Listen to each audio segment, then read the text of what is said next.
Hey, this is Bill from Calderwood Percussion. So recently I've started using a different head setup on my marching bass drums, and I found it to work really, really well, and I thought maybe this would be helpful for some of you guys too, so I thought I'd pass along the information. This is primarily geared towards the fife and drum, rudimental drumming, rope tension scene, but I can definitely also see applications for this head setup with modern marching arts, you know, corps style, show style, indoor drumline, whatever. But I'll get to that later.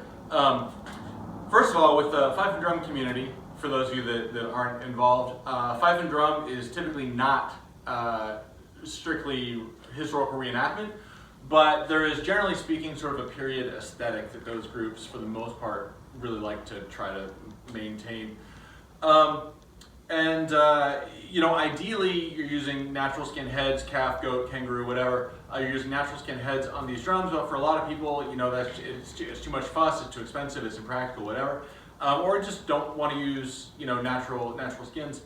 So for groups that aren't concerned with period presentation, Evans MX2s or MX1s are really popular. That's my go-to. I really love that sound. For groups that want to keep that period aesthetic, then really the only option in the kind of like 22-inch to 28-inch range where most of these bass drums kind of live, the only real option is a fiber skin. So with MX2s, I love the way they sound. I like the punch. I like the low-end resonance. But for fife and drum music in particular, I find there's just like a little bit too much high-frequency content. The articulation is a little bit too pronounced. But it's great for DCI, you know, you want that super articulate stuff, but in fife and drum, stylistically, I'm of the opinion that it's like a bit much most of the time. And fiber skin head, I've never been able to make fiber skin heads sound good. And you know, there's longevity issues, especially with fife and drum where you're using primarily wooden beaters. The fiber skin heads tend to delaminate pretty quickly, and you wind up with a surface that looks like the map at the beginning of a Lord of the Rings book. I started using Evans calf tone head, specifically the EQ4, which is a kick drum head.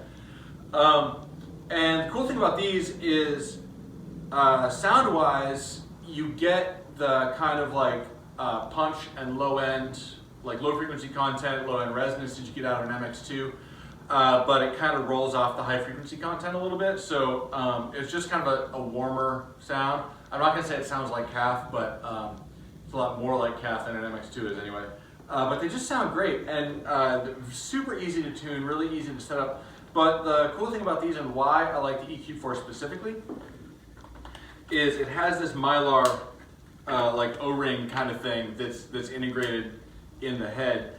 And you know, this is there to kind of dry out the response to the head, but it's effectively the same as the way MX2s or MX1s are made, where you have this strip that you put those felt arcs inside for muffling, and you can still do it if you just grab a pack of these felt arcs that come with MX1s or MX2s, and you can Velcro them in exactly the same way, which I'll show how to do that in a minute. Generally, with rope tension basses, what people will do for muffling is use felt or canvas or some other kind of cloth strips that go, you know, across the shell, and I really don't like those.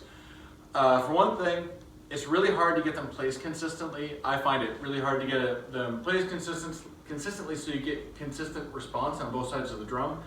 The other thing is, if you don't have them tightened just so, they will very often rattle against the head, and bass drum rattles are like one of my huge pet peeves.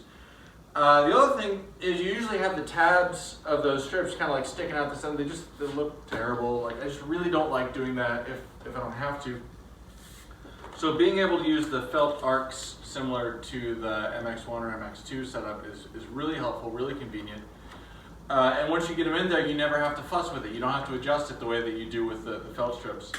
And overall, I think they just sound great.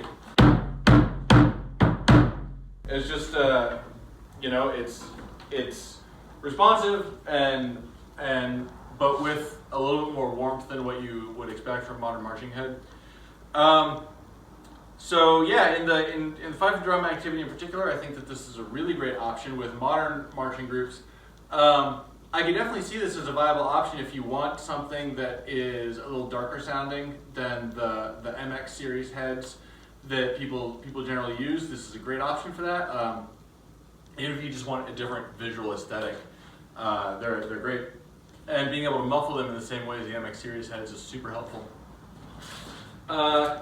One thing that is a little bit of a bummer, and let me preface this by saying I'm not a fan of removing a manufacturer's branding or logos from their products, just on principle. Like, I don't really think that's very cool. But there are times when there's exceptions to every rule, right? And as I said, although fife and drum is not strictly reenacting, there is sort of a period aesthetic that you're trying to maintain, and having logos on heads, whether it's fife and drum or like even in like a Baroque orchestra, you know, like having a logo on a head is just like it's just not the vibe. And so, you know, although I'm not a fan of removing logos just to do it.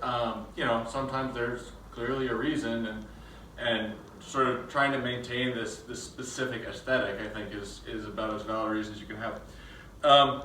So unlike with Remo heads, you can't, or at least I've been unsuccessful, you can't remove these logos with acetone or really any other chemical solvent that I've found. When I've tried, it just makes a big mess on the head. But the good news is the surface of this, you know, it has kind of a modeled enough appearance that you don't have to be much of an artist to take a little bit of like flat acrylic paint or something and just kind of like dab that logo out. You can, with very little trouble, very convincingly paint over this logo, and anyone who's more than a couple feet away from the head would not know that, you know what I mean? So it'll be clearly obscured. One other little tip, if you're trying to maintain the sort of period aesthetic, and the aluminum U-channel flesh hoop here sticking out underneath the hoops is bringing you, oops, good thing I can fix it. The aluminum is kind of bringing you down. One thing you can do is take just regular tan colored masking tape and just do masking tape over this, and you know, put it down as flat as you can, but you'll get a couple little wrinkles, but that's actually good.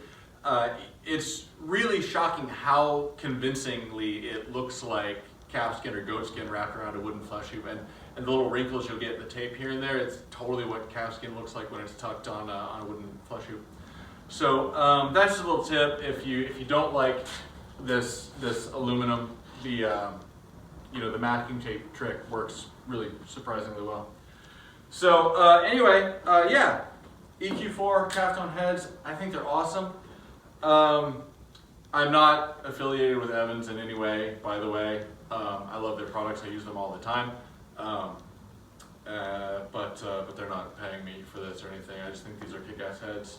And I very rarely see them used in the fife and drum community, so I thought I would share that information. Okay, so yeah, let me show you how to put the muffling arcs in here. And yeah, maybe you can use these heads on your own drum line. So here we go. So this is a EQ4 calf-tone, like I said, and if you look on the inside, you see here's that Mylar O-ring I was talking about. The only difference between the MX series heads and this is the MX series have these little like notches cut out in the O-ring to kind of show where the nodes are.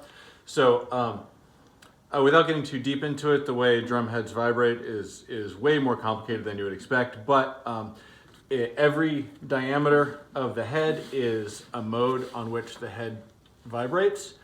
And when you're dampening, generally speaking, you want to make sure that you're dampening directly across so that you're leaving individual modes open or muffled. You don't have to do it that way. You can experiment with different sounds, but that is sort of like the conventional wisdom. So if you put an arc here, you want the other one to be 180 degrees from it.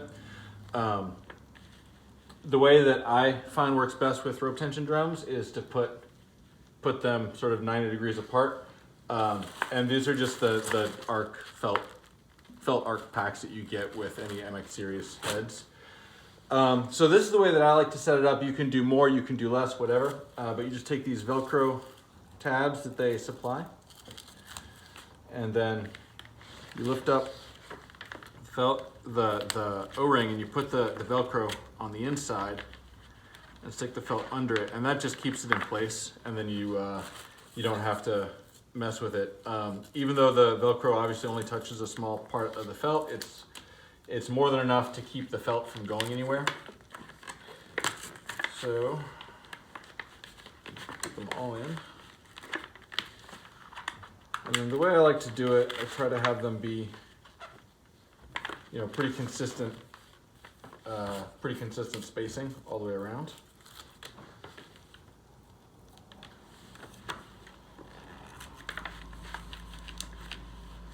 So the 4 arcs just going like this.